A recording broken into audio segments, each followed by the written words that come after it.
Bienvenue les amis, ce soir nous sommes avec Jean-Pierre Chamodeau et nous allons voir, on va passer de la kinésithérapie à l'ostéopathie en passant par la méthode Mézières. Donc Jean-Pierre Chamodeau, il a créé la méthode de la libération holographique du cœur péricarde. Vous le connaissez déjà bien, vous avez vu d'autres conférences. Et donc Jean-Pierre, c'est à toi, l'antenne est à toi, es-tu avec nous? Bonsoir. Bonsoir à toutes et à tous. Bonsoir Gwénoline. Oui, je vais vous parler ce soir des techniques de bien-être et de l'évolution des techniques de bien-être ces, disons, 30, 40 dernières années. Donc, je vais vous expliquer un peu mon parcours, ce que j'ai découvert et comment j'en suis arrivé finalement à la libération holographique du cœur péricarde. Ça s'est fait en plusieurs étapes. Et ce soir, je vais vous parler des premières étapes qui sont des techniques de bien-être, mais qui sont un petit peu encore dans le matérialisme, dans l'ancien paradigme. Et petit à petit, on va voir qu'on va passer du matérialisme vers le quantique. Et notamment, dans la conférence de demain, on va voir les premiers pas dans le sens du quantique. Voilà. Super programme, c'est parti, on commence. C'est parti. Eh bien, bonne soirée à vous alors. Est-ce que tu as besoin que je partage le diapo maintenant ou... Pour l'instant, pas trop. Je te dirai que quand tu en auras besoin. Quand tu verras une image arriver, ce sera le moment, je crois. Hein. Donc ce soir, on va parler dans l'ordre des techniques qui sont matérialistes, mais on va voir quand même que dans ces techniques matérialistes, il y a une progression. On va commencer par la kinésithérapie, et puis après, on va continuer avec la méthode Mézières et on va arriver à l'ostéopathie. Et donc, le but de tout ça, finalement, de toutes ces techniques, de toutes ces méthodes, c'est de vous aider à aller vers le bien-être. C'est-à-dire que quand on est dans le matérialisme, on pense pas trop au bien-être, on pense simplement à résoudre les problèmes. Donc, on pense qu'aux problèmes. Et donc, quand il y a un problème, on essaie de trouver des solutions. Et donc, pour trouver des solutions, il faut comprendre le problème. Et donc, généralement, ça commence par une réflexion. Et puis, de cette réflexion, on peut élaborer un modèle théorique. Et la question, c'est qu'une fois qu'on a créé un modèle théorique, c'est est-ce que ce modèle théorique correspond à la réalité? Si oui, ça va être efficace. Sinon, ça va pas être efficace. Et donc, une fois qu'on a élaboré ce modèle, on va l'expérimenter et c'est selon les résultats qu'on va obtenir qu'on va dire si ce modèle est pertinent ou pas. À partir du moment où les résultats ne sont pas corrects, ne sont insuffisants ou sont même nuls, ou même parfois négatifs et opposés à ceux qu'on souhaite, là, il est nécessaire de se remettre en question et de changer de modèle. Alors, on va voir le premier modèle qui est la kinésithérapie. Et donc, ça remonte en 1979, où j'étais un jeune diplômé, masseur kinésithérapeute, jeune diplômé, et je me suis installé dans un cabinet où j'ai pu expérimenter tout ce qu'on m'avait appris à l'école de kinésithérapie. Et donc, dans cette école, on parlait surtout de traumatologie. Et donc, en général, quand on est kinésithérapeute, on s'occupe beaucoup de traumatologie, c'est-à-dire les fractures, les conséquences des fractures, mais aussi un petit peu de rhumatologie, c'est-à-dire les douleurs, et aussi d'orthopédie, c'est-à-dire les déformations, notamment de la colonne vertébrale. Donc, c'est un peu le domaine d'application de la kinésithérapie. Et quand j'ai expérimenté sur ces trois domaines, la traumatologie, la rhumatologie et l'orthopédie, quels étaient les résultats de la kinésithérapie, j'ai trouvé que les résultats étaient bons en traumatologie et mauvais en rhumatologie et en orthopédie. Alors, je vais rentrer dans les détails et je vais m'expliquer un peu sur ce que je veux dire à travers tout ça. Et donc, quand on parle de pathologie vertébrale en kinésithérapie, on part du principe que la colonne vertébrale n'est pas assez musclée et qu'il faut la muscler. Et il se trouve que j'ai expérimenté ça, j'ai fait faire la musculation à beaucoup de mes patients. Et puis, à un moment donné, il y a des nouveaux arrivants qui remettaient ce dogme officiel en cause et qui disaient surtout pas de musculation, mais au contraire des étirements musculaires. Alors ça a été vraiment quelque chose d'intéressant dans l'évolution que j'ai pu réaliser. Alors, on va voir ce que c'est que le dogme de la kinésithérapie classique. Il repose sur un modèle théorique qui est très très précis, c'est ce qu'on appelle le modèle de la poutre composite. Je vais mettre mon image correctement pour que tu puisses la montrer. Voilà. Vous voyez en haut une poutre en bois qui résiste, mettons, à 50 kg de torsion. Et donc, si on veut mettre plus de 50 kg de pression sur la poutre, elle risque de casser. Alors, pour qu'on puisse mettre plus de 50 et garder la même poutre, qu'est-ce qu'on va faire? Eh bien, on va évider les 4 coins de la poutre et on va coller dans les 4 coins qui sont évidés 4 règles métalliques. Et une fois que les règles métalliques sont collées, la poutre va pouvoir résister à beaucoup plus de 50 kg. Donc voilà, ça c'est un principe mécanique, ce qu'on appelle le principe de la poutre composite, et que la kinésithérapie a voulu se servir de ce modèle pour finalement expliquer les problèmes de colonne vertébrale. Alors sur la colonne vertébrale, on voit une coupe horizontale, c'est-à-dire qu'on est au-dessus de la personne et on l'a coupée pour qu'on puisse voir, vous voyez, au milieu c'est la vertèbre, en haut vous avez l'avant de la vertèbre, en bas vous avez l'arrière de la vertèbre, ce qu'on appelle l'apophyse épineuse, et de chaque côté vous avez donc les apophyses transverses latéralement. Et donc aux 4 coins de la vertèbre vous avez des muscles, et ces muscles, on va dire que si la colonne vertébrale n'est pas très musclée, eh bien elle va être fragile. Ce sera une poutre, on va dire que la colonne vertébrale, c'est l'os, c'est la poutre en bois. Et donc, les 4 muscles représentent les 4 règles métalliques de la poutre composite. Et si on fait beaucoup de musculation, évidemment, les muscles étant renforcés, eh bien, la poutre est censée être plus solide et elle est censée résister à des tractions mécaniques beaucoup plus importantes. Donc, ce qui a fait conclure que finalement, quand on a des problèmes au niveau de la colonne vertébrale, bien, il faut faire de la musculation. Voilà. Et donc, quand on se repose sur ce modèle matérialiste de la poutre composite, on va dire le problème, c'est les douleurs et les déformations de la colonne vertébrale. La cause de ces problèmes, c'est des muscles trop faibles. La solution, c'est de lutter contre les faiblesses musculaires. Et donc, le but, on va muscler pour pouvoir lutter contre les faiblesses musculaires. Et on va passer par des stratégies qui sont des outils matérialistes de la musculation. On va inventer des appareils à musculation et toutes des techniques de musculation. Alors, dans les résultats, effectivement, j'ai testé. Ça marche pour tout ce qui est traumatologie. C'est-à-dire, si vous faites une fracture de cuisse, du fémur, eh bien, que vous faites 1-2 mois de plâtre, eh bien, il va vous manquer 10 cm de tour de cuisse. Et là, ça vaut le coup de faire de la musculation. Évidemment, ça va arranger bien les choses. Mais ça marche pas pour la colonne vertébrale et ça marche pas pour les douleurs de colonne vertébrale et ça marche pas pour les déformations de colonne vertébrale. Alors, évidemment, j'étais un peu frustré puisque je n'avais des résultats que sur la traumatologie. Et ce qui m'intéressait, moi, c'est que je voulais aussi aider les gens qui avaient des problèmes de douleur au niveau de la colonne vertébrale et qui avaient des problèmes de déformation, comme des kyphoses, des scolioses, tous ces trucs-là. Hein, tout ce qu'on rattache à l'orthopédie habituellement. Alors, je me suis dit que si ce modèle de la poutre composite marchait pour la traumatologie et qu'il ne marchait pas pour l'orthopédie et donc la rhumatologie, eh bien, il devait y avoir un autre modèle. Je ne peux pas espérer avoir des bons résultats si ça ne marche jamais en gardant les mêmes techniques. Conclusion, eh bien, donc, si je voulais trouver une solution pour les douleurs et les déformations de la colonne vertébrale, il fallait que je fasse autre chose que de la kinésithérapie classique, ce qui m'a amené à faire une recherche et aller un peu plus loin.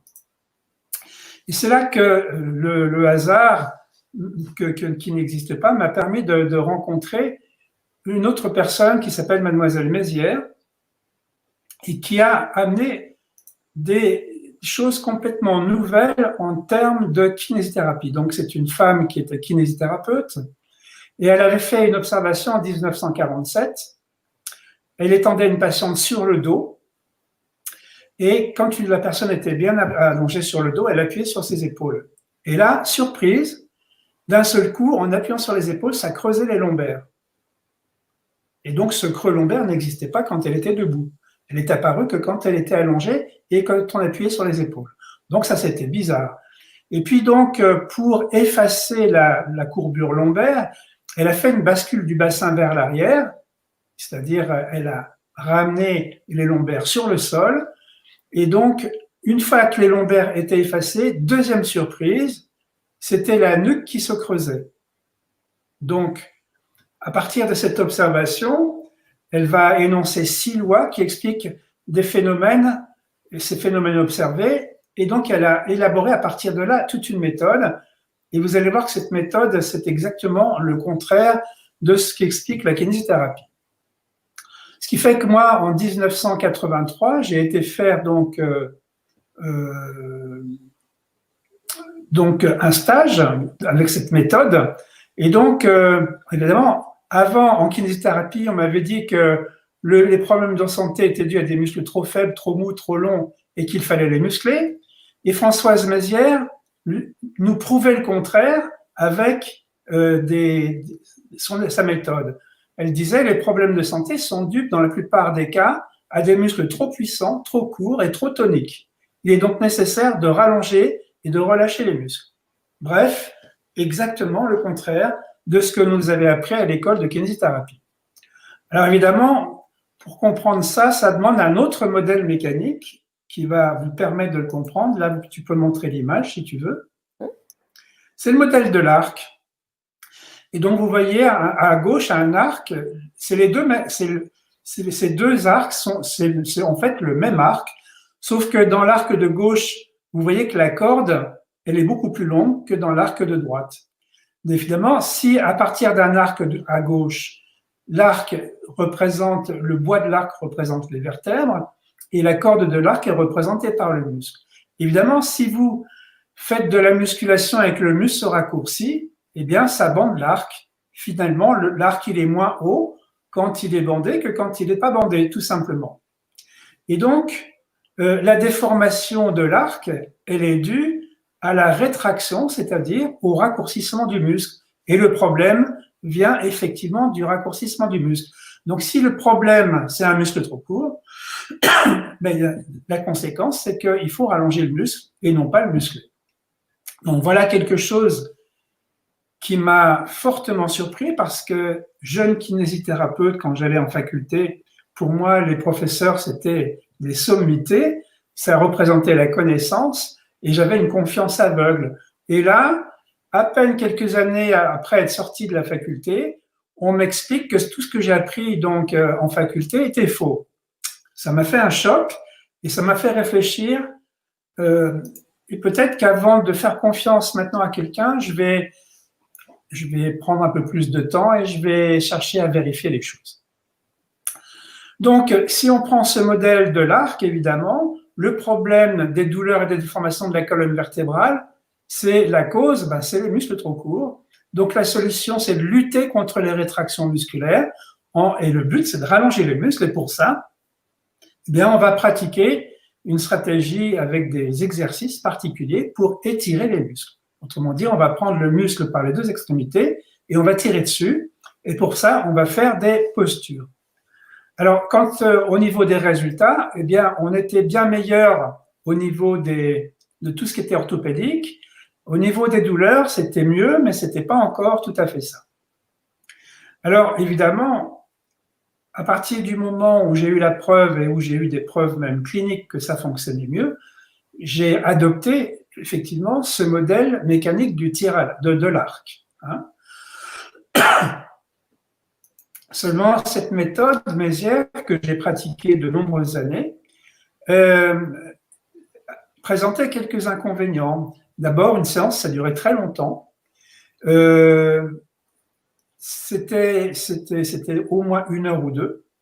Ensuite, il y avait les postures d'étirement, c'est une manière de voir les choses, mais quand on prend le tissu, le muscle par les deux extrémités, qu'on tire dessus, eh bien, je vais découvrir plus tard des techniques qui sont beaucoup plus efficaces et beaucoup plus rapide. Donc, une posture d'étirement, c'est déjà mieux que de muscler, mais c'est pas encore ça. Et donc, ces postures d'étirement demandaient un effort soutenu pendant plus d'une heure à mon patient et à moi, le praticien. C'était vraiment très, très fatigant pour un résultat qui était relativement meilleur que la kinésithérapie, mais modeste par rapport à ce que je fais maintenant. Et donc, ces tissus étirés, c'était des enchaînements muscle, os, muscle, os, muscle, os. Et quand on tire sur ces enchaînements, eh bien, on avait une action un peu plus globale que si on tirait sur un muscle, puis sur un autre muscle, puis sur un autre muscle. Alors donc, je vais faire plus tard évoluer ce modèle de l'arc vers un modèle de la harpe. Et ça, j'en parlerai donc demain quand je vais parler de libération holographique du cœur péricarde. Et donc, déformations et douleurs, parfois il y avait des déformations et des douleurs qui résistaient au traitement mésière. Donc, conclusion, ok, j'adopte le modèle de l'arc et j'élimine le modèle de la poutre composite, je renonce à la musculation. Et donc, il faut savoir qu'aujourd'hui encore, il y a de nombreuses écoles, que ce soit en kinésithérapie ou en médecine, où on conseille encore systématiquement la musculation. Alors que moi, à mon avis, aujourd'hui, ça semble complètement dépassé. Voilà.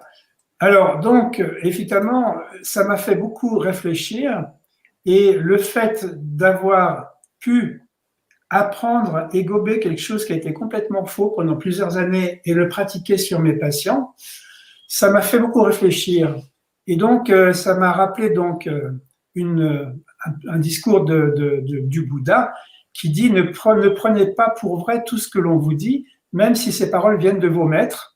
Ne prenez pas pour vrai tout ce qui est écrit, même si ces écritures viennent des hommes sages. Ne prenez pas pour juste toutes les traditions, les rumeurs, les déductions, les analogies de toutes sortes. Mais lorsque vous savez par vous-même que certaines choses sont fausses et mauvaises, alors renoncez-y. Et lorsque par vous-même, vous savez que certaines choses sont bonnes et vraies, alors acceptez-les et suivez-les. Eh bien, c'est ce conseil du Bouddha que je vais suivre tout le long de ma recherche. Alors, c'est pour ça que j'étais arrivé à un stade où je me disais, j'ai des résultats qui sont intéressants, mais c'est encore loin d'être vraiment concluant. Et c'est à cette époque-là que j'ai commencé à entendre des bruits qui couraient d'outre-Atlantique. On parlait d'une méthode qu'on appelait l'ostéopathie qui, semblait-il, donnait des résultats assez extraordinaires au niveau des douleurs. Alors évidemment, ça m'a beaucoup intéressé. Et donc, quand on veut traiter une douleur au niveau de la colonne vertébrale, il faut savoir que classiquement, la médecine allopathique propose une solution chimique, c'est-à-dire qu'elle dit que la douleur, c'est à cause de l'inflammation. Qu'est-ce que c'est que l'inflammation? C'est quand vous avez un liquide inflammatoire qui va comprimer le nerf contre l'os et qui va donc créer la douleur. Et donc, c'est le liquide inflammatoire qui comprime le nerf et qui est la cause mécanique de la douleur. Bien. Alors, qu'est-ce qu'il propose comme solution? C'est de donner un anti-inflammatoire pour diminuer le liquide et arrêter de pincer le nerf. Ça, c'est allopathique. Le problème, c'est qu'on s'est rendu compte que ça marchait parfois, mais relativement rarement, et que dans de très nombreux cas, ça ne marchait pas du tout simplement pourquoi? Parce que le nerf n'était pas seulement pincé par le liquide inflammatoire, mais que parfois il était pincé par un os qui se mettait de travers. Et donc l'ostéopathie, justement, disait, il y a effectivement la cause, elle est mécanique, c'est bien le nerf qui est pincé, mais c'est l'os qui, en se luxant, pince le nerf. Alors évidemment, ça nous amène à réfléchir un tout petit peu parce que si vous avez le malheur de vous pincer le doigt dans une porte de voiture, effectivement, on peut vous donner des anti-inflammatoires et des antalgiques, c'est très bien, mais est-ce que vous ne pensez pas que ce serait mieux qu'on ouvre la porte? Et donc, quand vous avez un problème mécanique, forcément, on va penser à une solution mécanique, et donc la chimie n'est pas une solution adaptée quand il y a un problème mécanique. Et donc, justement, l'ostéopathie proposait cette solution mécanique de remettre l'os en place pour décoincer le nerf. Voilà, donc, Donc inutile, je passe sur les inconvénients de la chimie. La solution mécanique, elle est évidemment ailleurs que dans la chimie, et c'est donc le fondateur de l'ostéopathie qui va dire que les solutions chimiques proposées par la médecine standard donnent des résultats très insuffisants et qu'une solution mécanique pouvait donner de bien meilleurs résultats, non seulement sur les pathologies et les douleurs vertébrales, mais sur d'autres maladies. Donc, j'apprends que non seulement l'ostéopathie va avoir de meilleurs résultats sur les douleurs, mais en plus sur d'autres pathologies. Voilà qui m'intéressait et qui m'a décidé de faire la formation en ostéopathie. Alors, quand on s'intéresse à l'ostéopathie, il faut savoir que l'ostéopathie dite standard, officielle, a évolué avec le temps, évidemment, et qu'il y a 3 phases importantes dans l'ostéopathie: l'ostéopathie structurelle, l'ostéopathie fonctionnelle, l'ostéopathie sensorielle. Et on va examiner cette progression qu'a fait l'ostéopathie dans le concept des modèles mécaniques et comment ces modèles mécaniques, en évoluant, ont fait évoluer la technique ostéopathique et comment cette évolution va amener des résultats meilleurs en termes d'efficacité pour soulager les douleurs et certaines pathologies. Alors, la première ostéopathie dont on parle, c'est l'ostéopathie structurelle. Le fondateur, c'est Taylor Still, Andrew Taylor Still, qui va donc fonder l'ostéopathie structurelle. Et donc, pour expliquer cette technique d'ostéopathie structurelle, il faut savoir que, donc, à cette époque-là, ça remonte à quand même plus de 150 ans, l'être humain est défini comme une structure mécanique. Et donc, s'il est défini comme une structure mécanique, ça veut dire que les problèmes sont mécaniques et que les solutions sont mécaniques. Bref, l'être humain, c'est de la mécanique. Alors, l'os, c'est un objet de matière. C'est un objet qui est immobile, c'est-à-dire il n'a aucune mobilité. C'est un objet qui est inerte, c'est-à-dire il ne bouge pas de par lui-même. La motilité, c'est la capacité de se mouvoir par ses propres moyens. Et donc, ce modèle qui correspond à cette vision de l'identité, c'est le modèle mécanique du mur en briques. Alors là, si tu veux montrer le schéma, vas-y. On considère finalement que la colonne vertébrale, c'est un mur de briques. Vous voyez un mur de briques de profil. À gauche du mur, c'est l'avant de la personne, et à droite du mur, c'est de l'arrière. Et vous voyez, la brique numéro 1, eh bien, elle est à sa place, comme dirait l'autre. Et la brique numéro 2, elle a été décalée vers l'arrière. Donc, on va dire que c'est une lésion ostéopathique en arrière, ou une luxation en arrière. Alors ça n'existe pas dans la réalité, c'est juste un procédé pédagogique pour essayer de vous montrer comment ça marche. Donc, s'il y a un choc mécanique et que, par exemple, au cours d'un accident, la brique numéro 2 a été poussée vers l'arrière, il y a une lésion ostéopathique vers l'arrière. Si au contraire, il y a un choc qui a poussé la brique vers l'avant, c'est le cas de la brique numéro 3, on va dire que c'est une lésion ostéopathique antérieure. Alors que les briques 1 et 4 sont à leur place. Alors évidemment, voilà le principe du mur de briques. Et si vous avez donc une disharmonie, hein, donc l'harmonie pour l'ostéopathie structurelle, c'est quand l'os est à sa place. C'est le cas de la brique 1 et 4. Hein. La disharmonie en structurelle, c'est quand il y a une luxation, une micro-luxation osseuse, on appelle ça une lésion ostéopathique, l'os n'est pas à sa place. Alors, il est soit trop en arrière, en lésion postérieure, soit trop en avant, en lésion antérieure. Et donc, on va faire un test pour déterminer si l'os, il est à sa place, ou s'il est en arrière, ou s'il est en avant. Et ça va être un test de position. Donc, par exemple, si vous passez les doigts sur l'arrière du mur, eh bien, vous longez toutes les briques du mur, vous savez qu'elles sont à peu près alignées, puis d'un seul coup, vous voyez une bosse qui dépasse, c'est la brique numéro 2 qui est trop en arrière. Donc, on a repéré que l'os était trop en arrière par sa position. Voilà. Et donc, c'est ce qu'on appelle un test structurel. En ostéopathie structurelle, c'est un test de position, mais c'est un test qui est assez, comment dirais-je, qui porte à confusion et qui peut donner lieu à des erreurs. Et donc, à partir du moment où vous avez testé et vous décidez qu'une brique est en arrière, ben, il faut la ramener en avant. Donc, à partir du test, vous déterminez la lésion par le test et vous en concluez un geste correcteur qui est dans le sens inverse de la lésion. Donc, par exemple, pour l'os numéro 2, pour la brique numéro 2, qui est en lésion postérieure, donc ça c'est le test qui a déterminé une lésion postérieure, c'est la petite flèche rouge, eh bien l'acte harmonisateur, ça va être de réduire cette luxation, de remettre l'os en place, et donc il y a un sens de la correction qui est dans le sens inverse du test. Si le test détermine une vertèbre en lésion postérieure, la correction va se faire vers l'avant, ça veut dire on va avoir une correction antérieure. Voilà. Alors tout ça, c'est bien beau, mais imaginez maintenant que la brique 2 soit en arrière, que la brique 3 soit en arrière, que la brique 2 et 3 soient en arrière, que toutes les briques en dessous de la brique numéro 2 soient en arrière. Et que les seules briques en place, c'est la brique 1 et celle qui est au-dessus. Donc, quand vous mettez le doigt en arrière, vous voyez que tout s'est aligné, c'est normal, et d'un seul coup, vous voyez une bosse. Donc, vous dites forcément que la brique 2 est en arrière, mais après, vous continuez, et si toutes les briques sont au même niveau que la brique numéro 2, vous allez vous dire, mais alors, est-ce que c'est la brique 2 qui est en arrière, ou est-ce que c'est la brique 1 qui est en avant?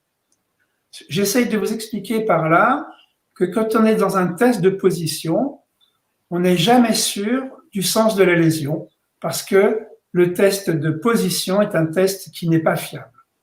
Voilà.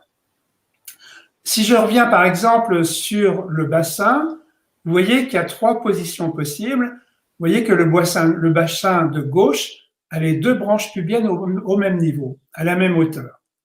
Alors ça, le problème, c'est que ça peut signifier 3 choses. Si les 2 branches pubiennes sont de la même hauteur, ça peut vouloir dire que les 2 branches pubiennes sont à leur place. Dans ces cas-là, il ne faut pas les corriger. Mais ça peut vouloir aussi dire que les 2 branches pubiennes sont en lésion vers le bas. Ça voudrait dire qu'il faudrait les remonter vers le haut. Mais ça peut dire aussi que les 2 os pubiens sont en lésion vers le haut, et à ce moment-là, il faut les ramener vers le bas. Or, avec un test de position, on ne peut pas déterminer si les 2 branches pubiennes sont hautes, sont basses ou si elles sont à leur place. Conclusion, on ne peut pas être sûr de la correction. Donc, habituellement, un ostéopathe qui fait du structurel comme ça, quand il voit les 2 os du pubis au même niveau, il dit qu'il n'y a pas de problème. C'est faux parce que 2 fois sur 3, il y a un problème et il faut corriger. Et vous voyez, dans le bassin du milieu, on voit, alors, pour ceux qui n'ont pas fait d'anatomie, pour la gauche et la droite, on se réfère au patient. Donc là, vous voyez un bassin de face. Donc, dans le bassin du milieu, la branche pubienne gauche du patient, c'est celle que vous voyez qui est à droite, est trop haute. Ou bien la branche pubienne droite est trop basse. Ou bien la branche pubienne gauche est trop haute et la branche pubienne droite est trop basse. Donc, ça donne plusieurs possibles et on n'est jamais sûr. Est-ce que je dois remonter le pubis droit? Est-ce que je dois descendre le pubis gauche? Est-ce que je dois faire les deux? C'est-à-dire descendre le pubis gauche et remonter le pubis droit. Et ça, avec un test de position, on ne peut pas le déterminer. Autrement dit, on n'est jamais sûr de la correction qu'on fait quand on fait du structurel. Alors évidemment, j'ai pratiqué puisque j'ai été dans une école qui m'a enseigné cette technique. Je me suis rendu compte qu'effectivement, c'était pas très sécure, ni pour moi en tant que thérapeute, ni pour mes patients. Et ce que je suis en train de vous expliquer ce soir, finalement, ça peut intéresser des professionnels de santé qui peuvent s'interroger sur quelle est la meilleure technique s'ils ont envie de se former. Mais ça vous intéresse, vous tous qui pouvez recevoir des soins, parce que ça peut vous intéresser de connaître quelles sont les techniques les plus performantes par rapport aux autres. Voilà. Donc, voilà que le sens de la lésion n'étant pas connu, on ne peut pas déduire avec sécurité le sens de la correction. Voilà. Alors ça, c'était pour expliquer que le test n'était pas précis ni fiable, mais la manœuvre pour remettre l'os en place, hein, quand vous avez la brique qui est trop en arrière, ben, vous poussez la brique en avant. C'est ce qu'on appelle, c'est une manœuvre qui est assez violente et qui exige un dosage précis parce que si vous avez, je reviens sur la photo du mur en brique, si la vertèbre numéro 2 est trop en arrière, vous allez la pousser vers l'avant. Mais si vous la poussez pas assez fort, elle va pas revenir à sa place, elle ne va pas s'aligner avec le mur. Si vous la poussez trop fort, eh ben, elle va non seulement revenir à sa place, mais en plus, elle va partir en avant. Et au lieu de se retrouver dans la position de la vertèbre de la brique numéro 1, elle va se retrouver dans la position de la brique numéro 3. C'est-à-dire, on sera passé d'une lésion postérieure vers une lésion antérieure. Autrement dit, cette manière de corriger demande de la force parce qu'elle est un peu violente. Et d'autre part, elle demande un dosage dans la force de la correction qui fait que si on n'a pas le bon dosage, on peut se tromper. Donc, une erreur possible à cause du test et une erreur possible à cause de la correction. Ce qui m'a fait effectivement rêver à trouver une ostéopathie beaucoup plus sécure et beaucoup plus sûre, beaucoup plus fiable, dans lequel il y avait beaucoup moins de chances d'erreur. Voilà. Alors donc, autre chose, cette manœuvre, c'est ce qu'on appelle le cracking, c'est quand les ostéopathes font craquer, vous avez tous entendu parler. Et donc, en dehors du fait que ça exige un dosage précis de la force et qu'il y a des risques d'erreur, eh bien, on a constaté qu'il y avait des réactions de défense importantes parce que quand vous forcez sur une vertèbre de quelqu'un, les muscles se contractent et vous empêchent de faire la manipulation. Et donc, vous devez augmenter la force pour dépasser les forces de défense de votre patient. Ce qui fait que ça vous contraint à une manœuvre qui est vraiment extrêmement violente. Alors, évidemment, par contre, il faut reconnaître quand même que cette manœuvre, parfois, on avait un bon test, parfois, on avait une bonne correction, parfois, les gens étaient soulagés, beaucoup mieux qu'avec toutes les autres techniques que j'avais faites précédemment. Donc, il ne s'agit pas de juger ni de dénigrer une technique. Elle a rendu de très grands services, elle a des limites, et si on trouve mieux, eh ben pourquoi pas trouver mieux. Alors, évidemment, le hasard a fait que eh bien, j'ai rencontré une autre type d'ostéopathie avec Albert Bénichou, qu'on appelle l'ostéopathie fonctionnelle. Alors, évidemment, c'est un autre modèle, une autre vision de l'être humain, donc un autre modèle mécanique qui va amener une autre technique qui va, elle, être plus performante, plus efficace, moins violente et qui va permettre de donner de meilleurs résultats. Alors, donc, au lieu de considérer l'être humain comme une structure mécanique où chaque chose doit être à sa place, eh bien maintenant, l'être humain devient une fonction mécanique. L'os n'est plus quelque chose d'immobile, un objet immobile et inerte, mais avec l'ostéopathie fonctionnelle, on se rend compte que l'os, il est mobile. Et donc, c'est parce qu'on s'est rendu compte que l'os était mobile, c'est-à-dire qu'il bougeait, quand on le mobilisait, eh bien, au lieu que ce soit une brique, eh bien, c'est devenu un wagon. Alors, si tu veux montrer le schéma, oui. Gwénoline, comme ça, on va pouvoir voir les wagons, et on voit exactement les mêmes problématiques, sauf que c'est plus des briques, mais des wagons. Alors, évidemment, ce que vous voyez, le wagon numéro 1, c'est la vertèbre qui est au-dessus. Les roues du wagon, c'est la surface articulaire de la vertèbre qui vient s'articuler avec la vertèbre qui est en dessous. Et la surface articulaire de la vertèbre qui est en dessous, c'est les rails.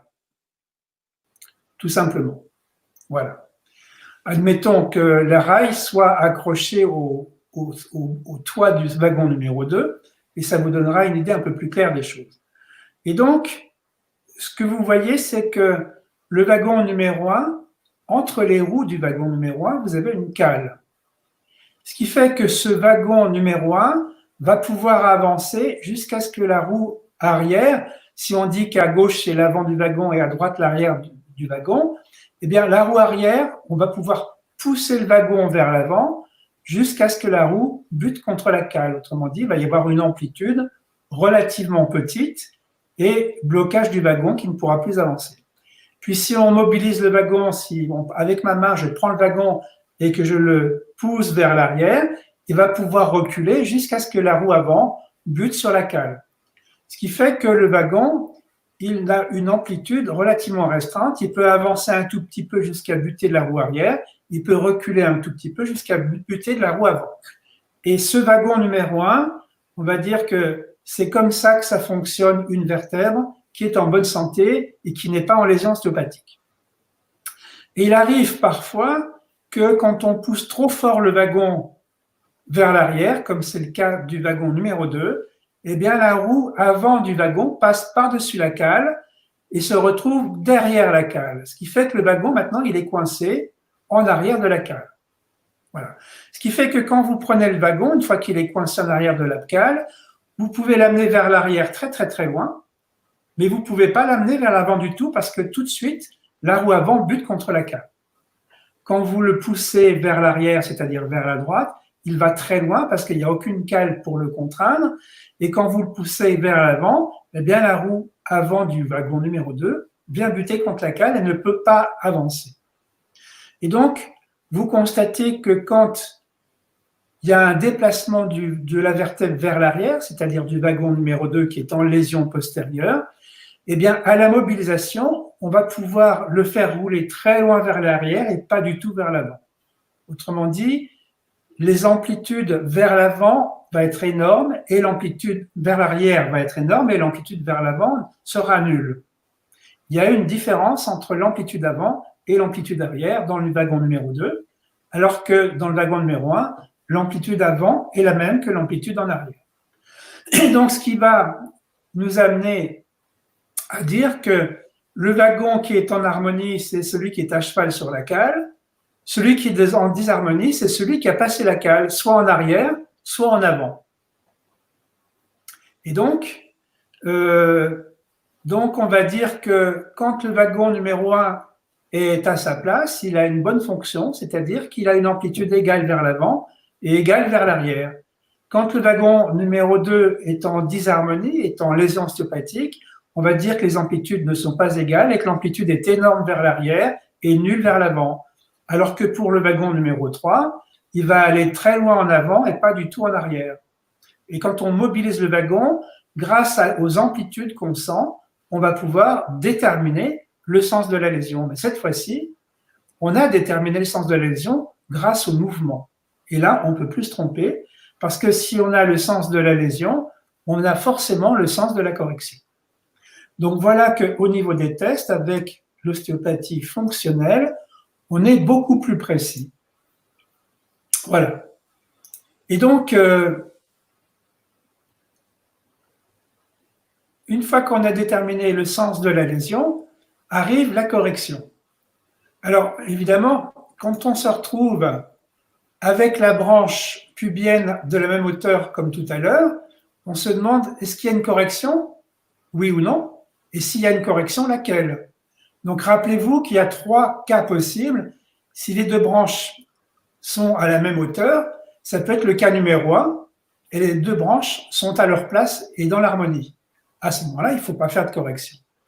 Mais si vous avez 2 branches à la même hauteur, dans le cas numéro 2, que les 2 branches pubiennes sont trop basses, eh bien, avec un test structurel, je dirais, de position, on ne peut pas savoir quel est le problème, mais avec le test fonctionnel, on va mobiliser les 2 branches pubiennes vers le bas et les mobiliser vers le haut. Si les 2 branches pubiennes sont trop basses, on va pouvoir aller très loin vers le bas et on ne va pas pouvoir monter du tout vers le haut. Donc, on va avoir un mouvement très ample vers le bas et pas de mouvement vers le haut. À ce moment-là, on sait que eh bien, les 2 branches sont trop basses et qu'il faut les ramener en avant. Vous voyez? Et puis, même chose, cas numéro 3, les 2 branches pubiennes sont trop hautes. Eh bien, avec un test structurel, on voit que les 2 branches sont à la même hauteur, mais on ne sait pas si c'est trop haut ou trop bas. Alors qu'avec le test fonctionnel, on va mobiliser les pubis, on va l'amener vers le haut, ça va aller très loin vers le haut, ça ne va pas aller vers le bas du tout. À ce moment-là, on sait qu'il y a une lésion vers le haut et qu'il faut corriger vers le bas. tout simplement. Bien. Même principe quand les branches pubiennes ne sont pas à la même hauteur. Je ne vais pas rentrer dans les détails parce que ce serait un peu long.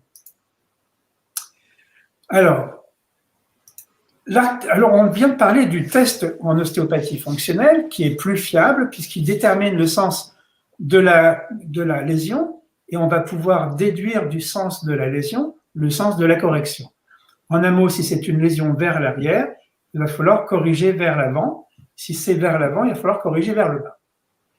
Mais c'est là que, au niveau de la manœuvre pour remettre l'os en place, ça va changer également dans l'ostéopathie fonctionnelle. Rappelez-vous, tout à l'heure, quand on avait une brique trop en arrière, il fallait la pousser vers l'avant.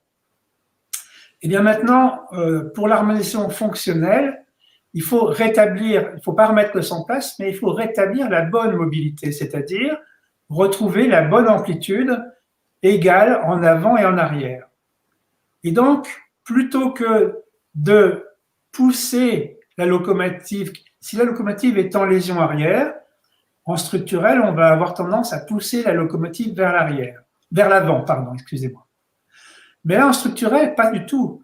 Au contraire, si la locomotive est en arrière, eh bien, on va la tirer encore plus en arrière. Pourquoi? Eh bien, parce qu'il faut imaginer, je reviens sur la locomotive, tu peux montrer l'image de la locomotive, mais imaginez qu'il y ait un gros élastique qui soit entre la cale et la locomotive. Si la locomotive est coincée en arrière de la cale, comme c'est le cas de la locomotive numéro 2, et qu'elle est reliée à un élastique, si vous tirez la locomotive vers l'arrière, vous mettez l'élastique encore plus en tension, et si vous lâchez la locomotive, l'élastique va lui-même ramener la locomotive à cheval sur la cale.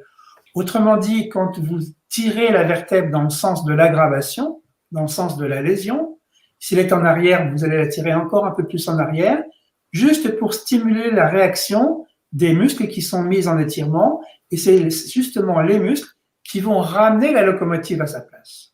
Autrement dit, ce n'est pas la main de l'ostéopathe qui remet l'os en place, mais l'ostéopathe va, avec les mains, tirer sur l'os pour stimuler les réactions qui vont faire que les tissus vont eux-mêmes remettre l'os en place. Je ne sais pas si je me suis fait comprendre. Oui, tout à fait. Voilà. Donc, voilà la technique de correction en ostéopathie fonctionnelle.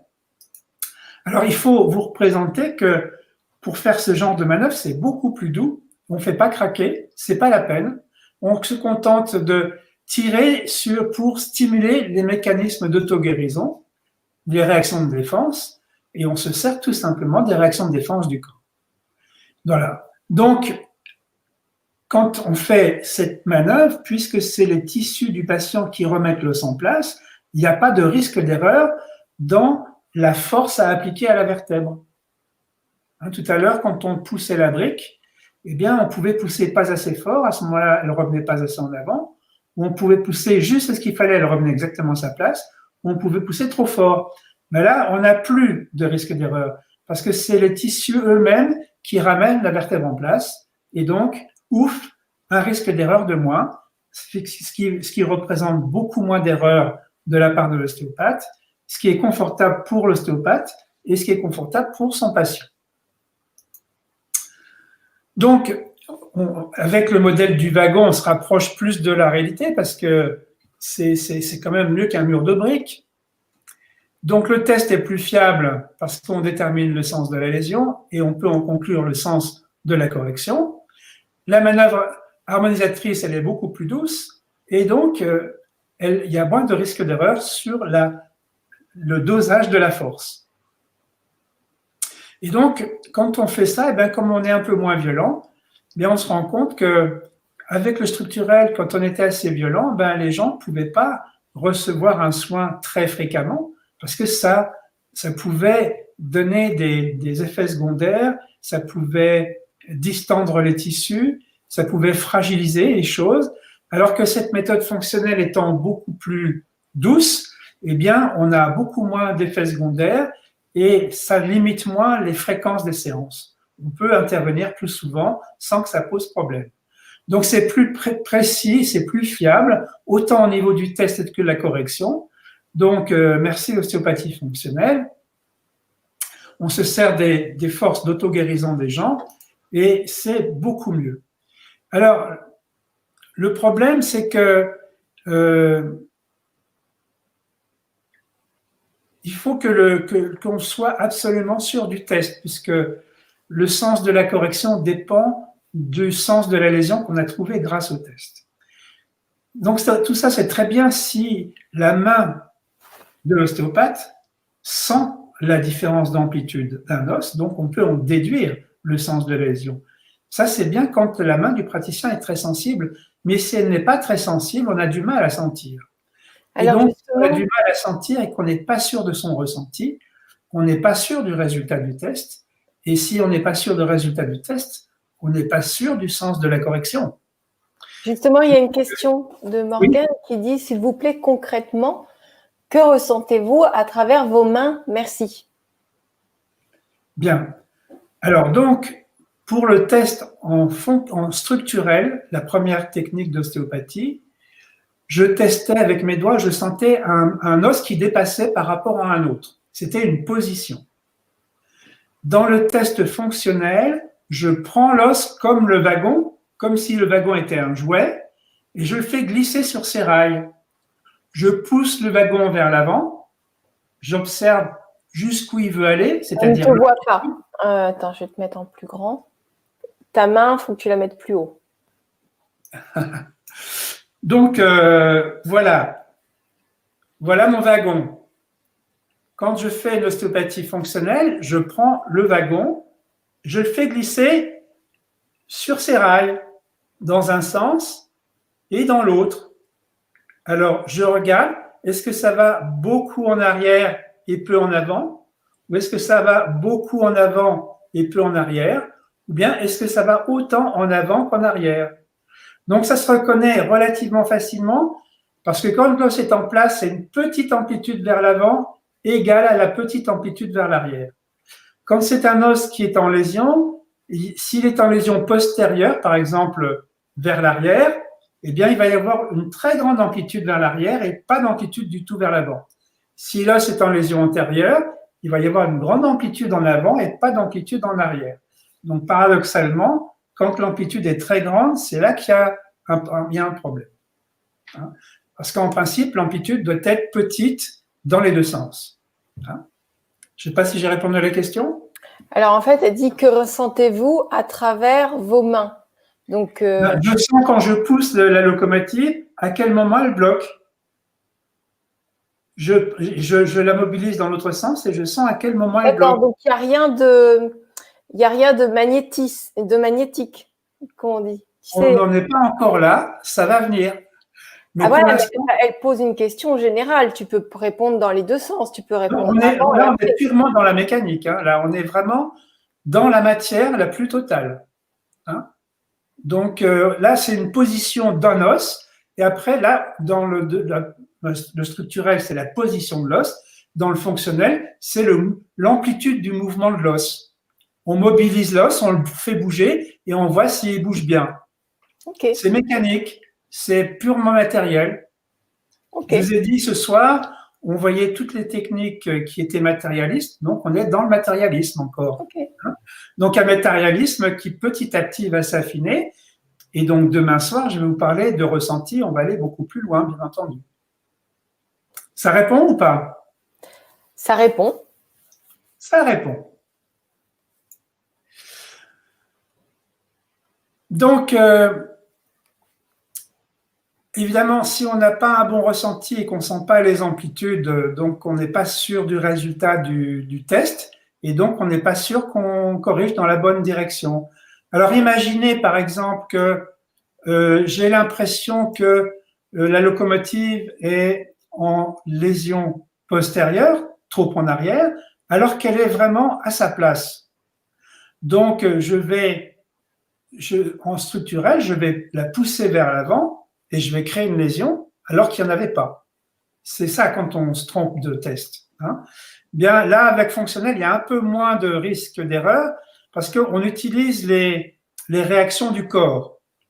Donc, on risque un peu moins de se tromper au niveau de la correction, mais quand même, il y a un risque d'erreur. Moins important que dans l'ostéopathie structurelle. Et puis, le fait de faire le test, de sentir les amplitudes des mobilisations, le fait de tirer fort puis de lâcher, ça prend du temps, tout ça, ce qui fait que ça prend beaucoup de temps pour soigner un os. Ce qui fait que quand vous faites une séance en ostéopathie, si chaque os prend beaucoup de temps à être corrigé, ça veut dire que vous pouvez corriger peu d'os dans la même séance. Et donc, on va voir que plus tard, avec l'évolution des techniques, on va aller beaucoup plus vite et on va pouvoir corriger beaucoup plus d'os en une seule séance. Et donc, on va pouvoir résoudre beaucoup plus de problèmes et être beaucoup plus efficace qu'avec ce genre de technique. Voilà. Et donc, autre chose, c'est que tout ça, je ne suis pas rentré dans les détails, mais en fait, si vous prenez le modèle du wagon, il faut savoir que le wagon, il n'a pas le choix, ou il est obligé de suivre les rails. Et qu'est-ce que c'est que les rails? C'est ce qu'on appelle les apophyses articulaires, par exemple, des vertèbres. Et donc, c'est selon l'orientation des surfaces articulaires que le mouvement de l'os se fait. Et donc, la locomotive n'a aucun choix de tourner à gauche ou à droite, elle suit les rails, point barre. Si les rails tournent à droite, ben elle tourne à droite. Si les rails tournent à gauche, elle tourne à gauche. Voilà. Et donc, ça veut dire qu'il faut connaître l'orientation de toutes les rails, de toutes les articulations. Ça demande beaucoup d'années d'études pour pouvoir maîtriser ce genre de technique. On est obligé d'apprendre l'anatomie. C'est une formation qui est très longue. On va se rendre, vous verrez que quand je vais parler de libération holographique du cœur péricane, on va pouvoir se passer de l'anatomie, bien que je conseille quand même d'apprendre l'anatomie, mais elle n'est pas indispensable et on va pouvoir arriver à de bien meilleurs résultats beaucoup plus rapidement sans passer des années à apprendre l'anatomie pour rien. Voilà. Et donc, l'autre problème, c'est que cette ostéopathie fonctionnelle, comme l'ostéopathie structurelle, elle est relativement limitée sur les os sur lesquels elle va agir. Elle va agir sur les os des membres, sur les os du bassin, sur les os de la colonne vertébrale, les vertèbres, mais elle ne va pas agir sur les os du crâne, elle ne va pas agir sur les os du sacrum et sur les os du coccyx. Parce que, à cette époque-là, on pense que les os du crâne sont soudés, que les vertèbres sacrées sont soudées, que les vertèbres coccygènes sont soudées. Donc, on va avoir un champ d'application sur pas mal d'os, mais pas sur tous les os. C'est pour ça que quand on va passer dans une autre technique, encore meilleure en ostéopathie, qu'on va appeler l'ostéopathie sensorielle, ben on va se rendre compte qu'on va aller encore beaucoup plus loin dans la subtilité au niveau des tests, dans la subtilité au niveau des corrections, ça va être encore beaucoup plus doux, et donc on va avoir un champ d'application plus important. Alors, l'ostéopathie sensorielle, c'est un monsieur qui s'appelle William Gardner Sutherland, qui a mis cette technique au point.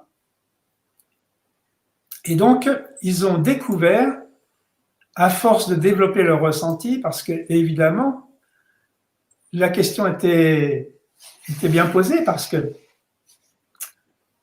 pour l'ostéopathie structurelle, un ressenti très fruste, ça suffit pour sentir une bosse qui dépasse. Déjà, il faut un ressenti un peu plus élevé en ostéopathie fonctionnelle pour sentir les mouvements d'os quand on le mobilise. Mais là, à force de développer leur sensibilité, les ostéopathes sont devenus très sensibles et se sont rendus compte que quand ils ne mobilisaient pas le wagon, quand ils ne le poussaient pas, ni en avant ni en arrière, eh bien, ce wagon bougeait tout seul. Alors ça, c'était magique, mais les mouvements du wagon étaient beaucoup plus petits en amplitude que les mouvements quand on les mobilisait, quand on les poussait vers l'avant et vers l'arrière.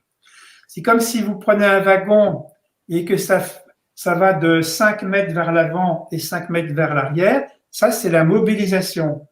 Mais le micro-mouvement, eh bien, ça veut dire que si vous avez un très fort ressenti de mouvement, d'amplitude de mouvement, vous sentez que le wagon, il avance de 3 mm et il recule de 3 mm tout seul. sans que vous ayez besoin de le pousser. Alors là, c'est magique, les os bougent tout seuls. C'est ce qu'a découvert donc Sutherland, et il s'est posé la question, mais qu'est-ce qui fait bouger les wagons? Et donc, il a eu l'idée que s'il y avait un wagon qui bougeait, c'est qu'il y avait une locomotive quelque part. Et donc, c'est ce qu'on appelle le mécanisme respiratoire primaire. Et donc, ce mécanisme respiratoire primaire, eh bien, ces mouvements de tous les os du corps bougent à une fréquence de 10 à 15 mouvements par minute. Et donc, le moteur, qu'est-ce qui tire? Quelle est la locomotive qui tire les wagons? Eh bien, d'après l'hypothèse de ces gens-là, à cette époque-là, eh bien, c'était les cellules de l'anévroglie. Il faut savoir que dans le cerveau, vous avez des cellules qui sont les cellules nerveuses, les cellules grises, mais vous avez des cellules qui sont autour des cellules grises pour nourrir le cerveau, qu'on appelle des cellules de l'anévroglie. Il faut savoir que ces cellules bougent. Et donc, l'hypothèse de l'époque, c'était de dire que c'était le mouvement de ces cellules de l'anévroglie qui tiraient sur des membranes, exactement comme des marionnettes à fil, pour faire bouger tous les os de la tête aux pieds.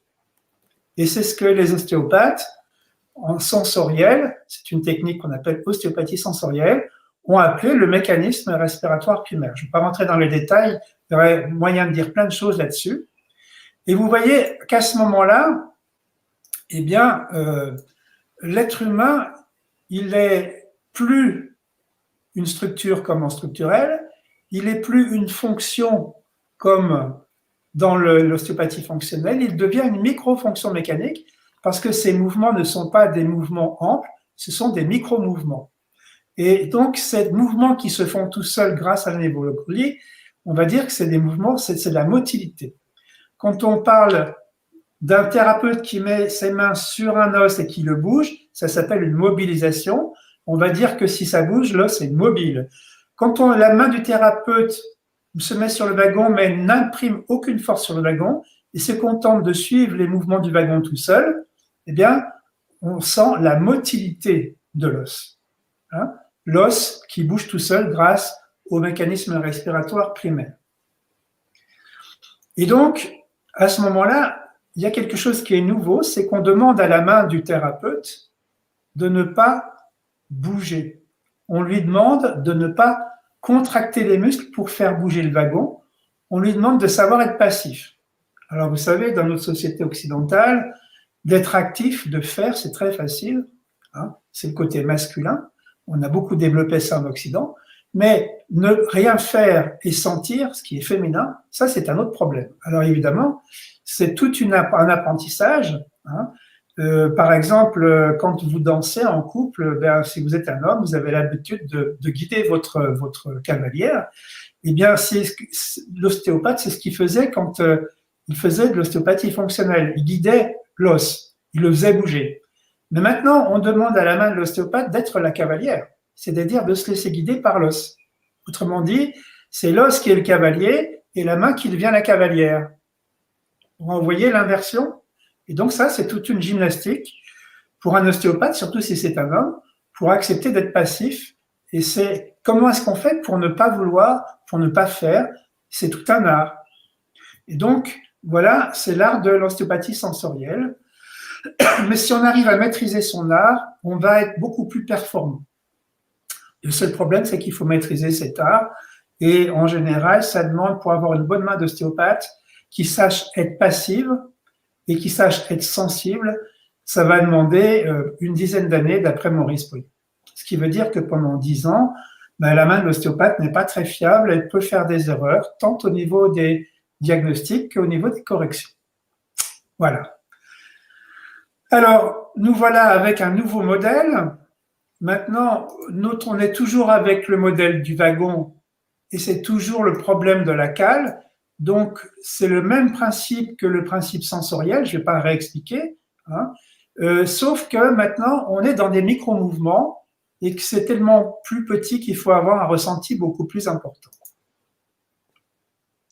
Et donc, justement, c'est là qu'on va parler de ressenti. Et donc, quand on met la main sur le wagon, le petit mouvement de quelques millimètres, en fait, c'est quelques microns, eh bien, est-ce qu'il va beaucoup plus en avant qu'en arrière? À ce moment-là, il y a une lésion antérieure. Ou bien est-ce qu'il va plus en arrière qu'en avant et là, il y a une lésion postérieure? Ou bien est-ce que c'est une petite amplitude en même temps vers l'avant et une petite amplitude vers l'arrière? À ce moment-là, il n'y a pas de lésion. Voilà le test en sensoriel.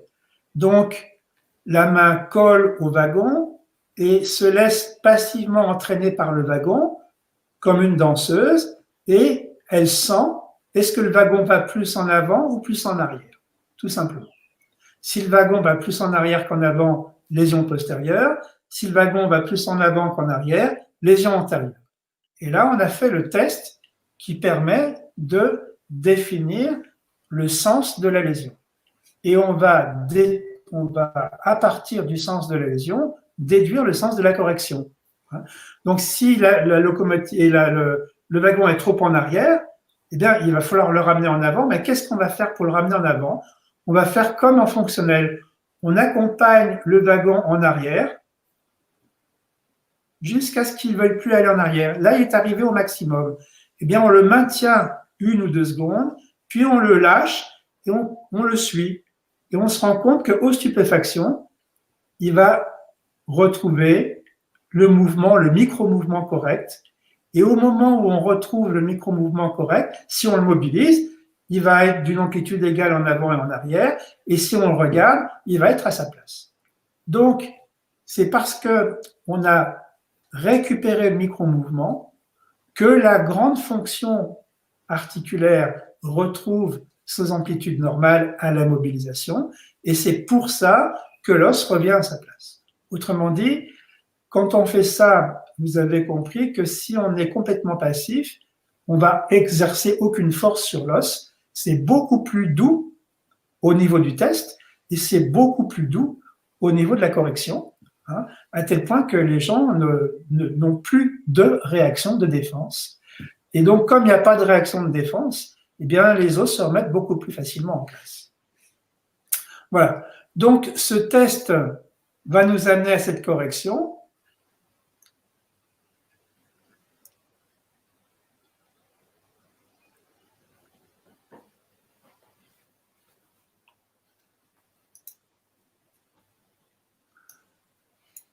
Est-ce qu'il y a des questions sinon?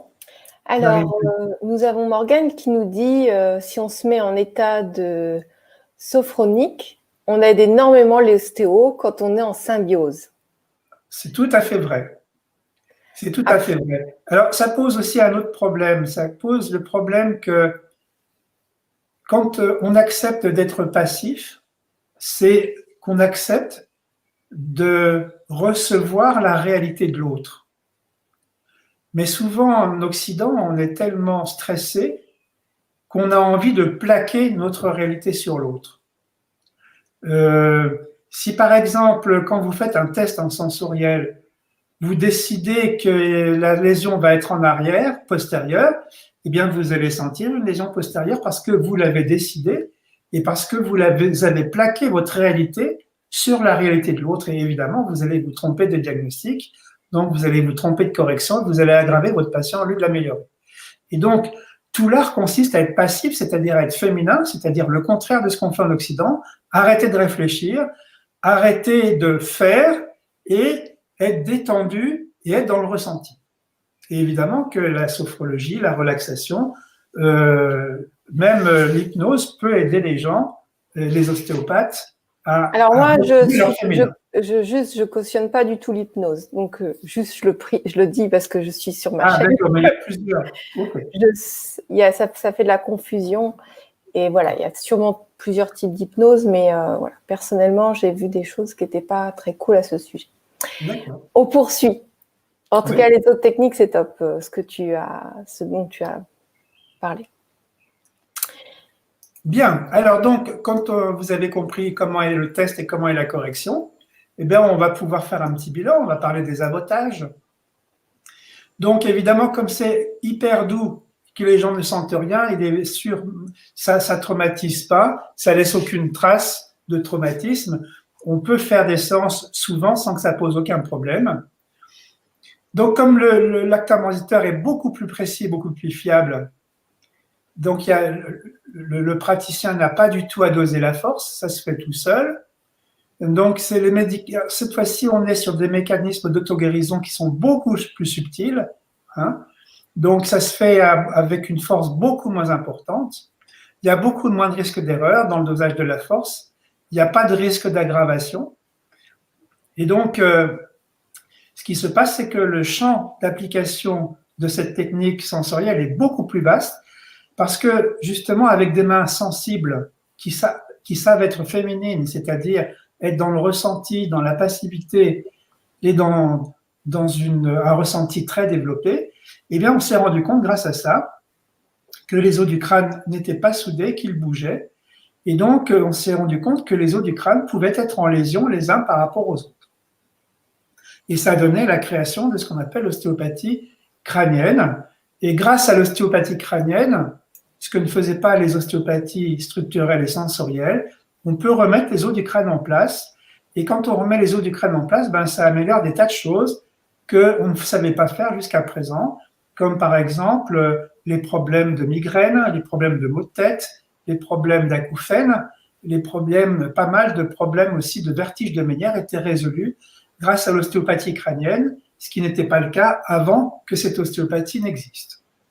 Donc, merci l'ostéopathie sensorielle, encore un pas en avant dans le sens du progrès, dans le sens de la douceur, dans le sens de la précision des tests, dans le sens de la précision des corrections et dans le sens du fait qu'on va résoudre plus de problèmes chez beaucoup plus de gens. Alors maintenant, évidemment, quand vous pratiquez ce genre de technique un certain nombre d'années, vous finissez par maîtriser un peu plus et puis vous finissez par vous rendre compte qu'il existe des petits inconvénients et vous aimeriez bien aller plus loin. Et alors donc, les limites que j'ai pu repérer, c'est que effectivement, même avec plus de 10 ans d'expérience et avec une bonne main ostéopathique, eh bien, quand vous êtes en pleine forme, vous allez avoir un ressenti excellent, vous êtes détendu, etc. Donc, pas de problème, pas d'erreur. Et puis, un jour, comme un autre, vous êtes stressé. Et quand vous êtes stressé, vous sécrétez des hormones de stress, ben, vous perdez, vos cellules se ferment, enfin, vous verrez plus tard, et vous perdez votre ressenti. Et c'est là que vous pouvez vous tromper. Ce qui fait que vous n'êtes pas fiable, jamais fiable à 100%, et que cette fiabilité, cette sensibilité dépend de votre état d'être. Alors, après, les ostéopathes consciencieux travaillent sur leur état d'être pour être en état le plus proche possible de la relaxation pour pouvoir être des bons praticiens. Mais ça n'empêche que, si je me disais, si on se trompe dans le test, on se trompe forcément dans la correction et on aggrave les gens. Et donc, ça nous faisait un poids sur les épaules de ne pas avoir le droit de se tromper pour un test. Et je me disais, si on trouvait une solution pour pouvoir remettre les os en place sans avoir à déterminer le sens de la lésion et sans avoir le risque de se tromper, ce serait quand même intéressant. Et ça, je vous le dis tout de suite, j'ai trouvé la solution, mais ce sera pour la libération holographique du cuir péricarde, j'en parlerai demain. Donc ça, c'était quand même un sujet de préoccupation. Je me disais, surtout quand je commençais à enseigner, je disais quand même, il faut 10 ans pour se faire une main d'ostéopathe. Si les élèves se trompent pendant 10 ans avant d'être de bons ostéopathes, c'est quand même un peu dommage. Il ne serait pas une technique qui leur permettrait d'être fiables tout de suite pour qu'ils ne se trompent jamais. Donc ça, c'était, moi, le graal de ma recherche et j'ai trouvé comment arriver à ce résultat, mais je vous en parlerai plus tard. D'autre part, là, on est toujours dans une technique matérialiste, c'est bien le corps qui agit sur le corps, pour corriger et tester chaque os. Et quand on fait ça, la mécanique sur le corps, ça oblige à faire un test sur chaque os, à corriger chaque os, et c'est très très long. Et donc, on ne peut pas faire tous les os en une seule séance. Et je me disais, si on trouvait un truc qui était plus fiable et plus rapide, on pourrait donc ne jamais se tromper et corriger beaucoup plus d'os en une seule séance. Et donc, le problème, c'est que dans cette technique sensorielle, comme les tests, la fiabilité des tests dépend du ressenti du praticien et qu'il faut avoir un ressenti 10 fois, 100 fois plus affûté que pour l'ostéopathie fonctionnelle, je me disais là, ça pose un petit problème qu'on soit vraiment obligé d'être performant à ce point-là. Est-ce qu'il n'y aurait pas moyen d'être aussi performant sans être dans une sensibilité vraiment extrêmement développée? Ou bien est-ce qu'il y aurait une manière d'améliorer sa sensibilité? Et je vous donne la réponse tout de suite. J'ai trouvé la manière d'augmenter, multiplier par 10 ou par 100 la sensibilité des mains du praticien. Et ça, ce sera pour la libération holographique du cœur péricarde. Donc voilà, donc dans mes préoccupations, à la fin de cette période-là, c'était de dire, est-ce qu'il existe un moyen de rendre les tests plus fiables? Et ce serait bien à 100%. Est-ce qu'il existe le moyen d'avoir des manœuvres correctrices plus fiables et plus rapides? Alors donc, le fait qu'on verra, d'autant plus que plus tard, je me suis rendu compte que le corps étant un hologramme, eh bien, il était nécessaire de corriger tous les os en une seule séance. Donc, je me disais, ce sera vraiment important de trouver une technique qui soit beaucoup plus rapide et qui permette de traiter beaucoup plus en une seule séance. Voilà, et donc, je vais trouver cette technique dans la technique de ce qu'on appellera la méthode Poyet, que je vais vous présenter demain, et j'ai terminé pour ce soir. La suite au prochain épisode. Oui, alors demain, tu vas nous parler exactement de l'ostéopathie et de la libération holographique du cœur péricarde. Donc là, on va avoir l'apothéose. Alors, attends, demain, je vais commencer par la méthode Poyet, qui est vraiment un bond en avant dans les techniques ostéopathiques. C'est un monsieur qui commence à être très connu. Et je vais parler aussi assez rapidement d'une deuxième autre technique qui s'appelle l'ostéopathie bioénergétique cellulaire, qui a été mise au point par Montserrat Gascon. Et j'arriverai enfin à la libération holographique du cœur péricarde, mais il est possible que je n'ai le temps de vous parler que de la méthode Poyet et de la méthode de Montserrat Gascon demain. C'est pas grave. Dans ces cas-là, je ferai une autre conférence sur la libération holographique du cœur péricarde pour la comparer par rapport à toutes ces méthodes ostéopathiques que je vous ai présentées ce soir et que je vais vous présenter demain. D'accord, alors il y a Marina qui dit c'est super intéressant et elle dit mais alors Jean-Pierre, vous avez des mains en or.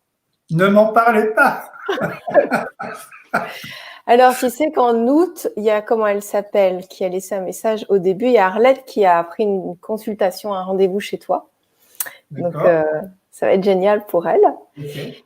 Alors Jean-Pierre, merci beaucoup pour toutes ces informations, c'est vraiment très très intéressant. Merci à vous d'être présent, d'être toujours fidèle au poste. C'est très agréable que vous soyez là pour égayer le chat et puis pour partager vos commentaires. Et je vois que vous échangez entre vous. Je suis super contente. Si vous trouvez un moyen d'échanger vos contacts, ce sera encore merveilleux pour vous créer, vous souder une bonne communauté. Avant de donner le mot de la fin à Jean-Pierre et lui demander son actualité, sachez que j'ai mis en place un lien sous la vidéo pour que vous puissiez être informé des prochaines émissions. Alors, si vous voulez être informé et recevoir par mail chaque semaine le programme, voilà, je vous ai mis un lien. Sinon, eh bien, vous allez être informé en même temps que YouTube dès que le direct s'annonce.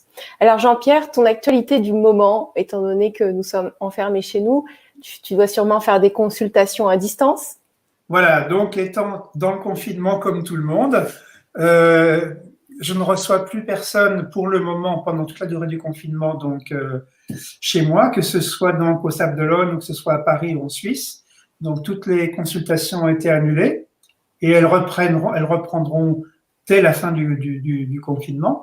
Par contre, demain justement, on va voir comment l'ostéopathie va décoller de la matière et va arriver à la physique quantique qui va nous permettre de faire des soins à distance. Et effectivement, grâce à ça, je peux continuer de donner des soins à distance. Et j'ai d'ailleurs des personnes qui prennent des rendez-vous. Je peux donner des soins à distance avec des effets corporels qui sont extrêmement importants. Et donc, vous comprendrez demain pourquoi et comment je fais tout ça. Voilà. Merci beaucoup Jean-Pierre, merci à vous tous. Surtout prenez soin de vous, je vous aime énormément